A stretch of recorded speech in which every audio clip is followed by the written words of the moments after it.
ନମସ୍କାର ଜଣାଉଛି ମୋର ସମସ୍ତ ଶିକ୍ଷକ ବନ୍ଧୁମାନଙ୍କୁ। ବନ୍ଧୁଗଣ, 30/11/2024 ବିଦ୍ୟାଳୟରେ ପିତାମାତା, ଅଭିଭାବକ ଓ ଶିକ୍ଷକ ବୈଠକ ଆହ୍ୱାନ କରାଯାଇଛି, ଯେଉଁଥିରେ APAR-ID ଏକ ମୁଖ୍ୟ ବିଷୟବସ୍ତୁ ଆଲୋଚନା ହେବାର ଅଛି। ଏହି ବୈଠକ ଅନୁଯାୟୀ ରିଜଲ୍ୟୁସନ୍ କେମିତି ଲେଖିବା ଆସନ୍ତୁ ଏହି ଭିଡ଼ିଓରେ ଦେଖିବା। ଯଦି ଆପଣମାନେ ନୂଆ ଅଛନ୍ତି ଚ୍ୟାନେଲକୁ ଏବେ ସବସ୍କ୍ରାଇବ୍ କରିନିଅନ୍ତୁ ଏବଂ ଏହିପରି ରିଜଲ୍ୟୁସନ୍ଟି ଲେଖି ରଖନ୍ତୁ। ଆବଶ୍ୟକ ସ୍ଥଳେ ଆପଣମାନେ ମଧ୍ୟ ଏହାକୁ ପରିବର୍ତ୍ତନ କରିବେ, ବଡ଼ ଆକାରରେ ମଧ୍ୟ ଲେଖିପାରିବେ। ତେବେ ଆସନ୍ତୁ ଦେଖିବା କ'ଣ ହେଇପାରିବ। ପିତାମାତା, ଅଭିଭାବକ ଓ ଶିକ୍ଷକ ବୈଠକ ଅଦ୍ୟତା 30/11/2024 ଶନିବାର। ଏହି ଦିବସରେ ଆମ ବିଦ୍ୟାଳୟର ନାମ ରହିବ ରେ ସମୟ ଦିବା 11 ଘଟିକାରେ ପିତାମାତା ଓ ଅଭିଭାବକ ଓ ଶିକ୍ଷକଙ୍କୁ ନେଇ ଚଳିତ ବର୍ଷ 24-25ରେ ପଢ଼ୁଥିବା ଛାତ୍ରଛାତ୍ରୀଙ୍କ ପାଇଁ ଏକ ବୈଠକ ଅନୁଷ୍ଠିତ ହୋଇଥିଲା।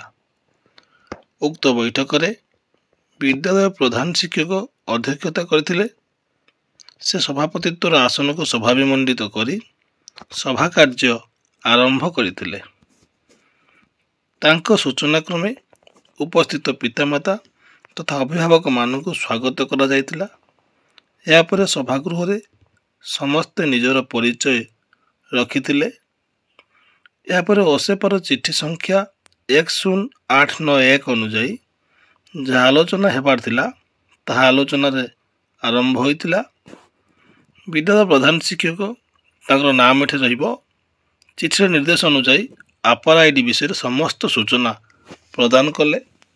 ଯେପରିକି APARର ପୁରା ନାମ ହେଉଛି automatic permanent academic account registry.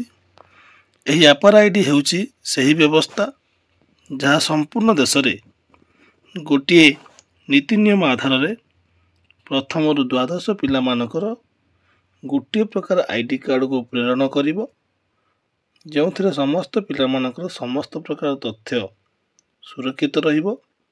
ସେମାନଙ୍କ ପରୀକ୍ଷା ନମ୍ବର, ସେମାନଙ୍କ ପ୍ରତିଭା ସହିତ ସର୍ବାଙ୍ଗୀନ ବିକାଶର ସଫଳତା ସୁରକ୍ଷିତ ଭାବରେ ରହିପାରିବ। ଏହିପରି ଭାବରେ ଅନେକ କଥା ଆଲୋଚନା ହୋଇଥିଲା। ଏହାପରେ ସମସ୍ତ ଅଭିଭାବକ ସମ୍ମତିପତ୍ର ପୂରଣ କରିଥିଲେ। ନିର୍ଭୁଲ ଓ ସଂଶୋଧିତ ଆଧାର କାର୍ଡ଼ ବା ଯେଉଁ ବ୍ୟକ୍ତିଙ୍କର ଆଧାର କାର୍ଡ଼ ସଂଶୋଧିତ ନଥିଲା ସେମାନେ ପାନ୍ କାର୍ଡ଼ ବା ଅନ୍ୟ କୌଣସି ପ୍ରମାଣପତ୍ରର ନମ୍ବରକୁ ସମ୍ମତିପତ୍ରରେ ଯୋଗ କରିଥିଲେ। ତେଣୁ ପ୍ରଧାନ ଶିକ୍ଷକଙ୍କ ସୂଚନା କ୍ରମେ ସେମାନେ ସମ୍ମତିପତ୍ରକୁ ନିର୍ଭୁଲ ଭାବେ ପୂରଣ କରିଥିଲେ। ପରବର୍ତ୍ତୀ ସମୟରେ APAR-ID ବିଷୟରେ ଅଭିଭାବକମାନେ କିଛି ଦ୍ୱନ୍ଦ୍ୱମୂଳକ ପ୍ରଶ୍ନ ପଚାରିଥିଲେ, ଯାହାର ଉତ୍ତର ଦେଇ ପ୍ରଧାନ ଶିକ୍ଷକ ମହୋଦୟ ସେମାନଙ୍କ ସମସ୍ୟାକୁ ସମାଧାନ କରିଥିଲେ। ପରେ ପରେ ଉପସ୍ଥିତ ସଭା ସଦସ୍ୟା, ସଭାଗୃହ ସଭାପତି ବା ପ୍ରଧାନ ଶିକ୍ଷକ ଏବଂ ଅନ୍ୟ ଶିକ୍ଷକଙ୍କ ଉପସ୍ଥିତିରେ ଏକ ସୁନ୍ଦର ଫଟୋ ଉଠାଇବା କାର୍ଯ୍ୟ ହୋଇଥିଲା। ପରେ ପରେ ଅନ୍ୟ ଜଣେ ଶିକ୍ଷକଙ୍କର ନାମ ରହିବ ଏଠାରେ। ସେ ସଭା କାର୍ଯ୍ୟଟି ସୁଚାରୁ ରୂପେ ସମ୍ପାଦନ ହୋଇଥିବାରୁ ସମସ୍ତଙ୍କୁ ଧନ୍ୟବାଦ ଅର୍ପଣ କରିଥିଲେ। ଧନ୍ୟବାଦ ପ୍ରଦାନ ପରେ ସଭାପତି ମହୋଦୟ ସଭା ସାଙ୍ଗ କରିଥିଲେ।